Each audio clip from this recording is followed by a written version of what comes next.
Remember that chapter 1 is a whole bunch of different topics crammed into one chapter as a quick review. So now sections 1.5 is going to talk about decimals. This right here is a decimal, okay?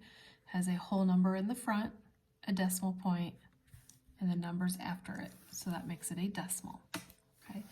Each digit has its own place value. Ones, tens, hundreds, thousands. Tenths, hundreds, thousands, 10,000s. Okay? If we need to know that, I will review that in a little bit. But what they have us starting first is adding and subtracting decimals. Adding and subtracting is the easiest one. All you have to do is line up the decimals. Once you line up the decimals, you're going to add or subtract the numbers. Bring the decimal straight down to your answer.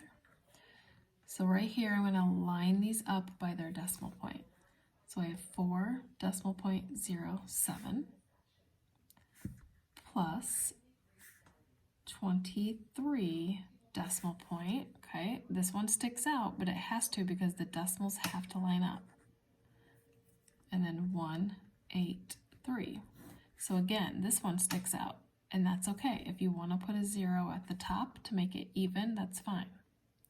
But you cannot change where your decimals go or where they are already, and you have to line them up. So this is an addition problem.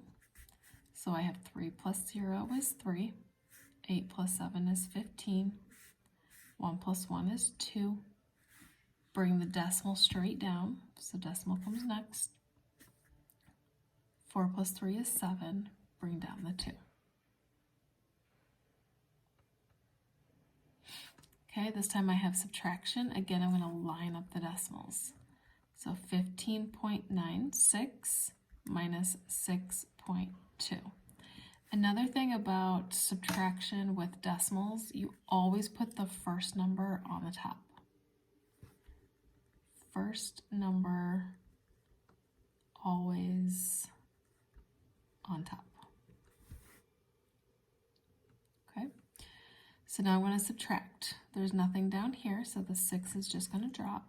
9 minus 2 is 7. We're still going to bring the decimal straight down. Can't take 6 from 5, so you have to borrow to make it a 15. And 15 minus 6 is 9.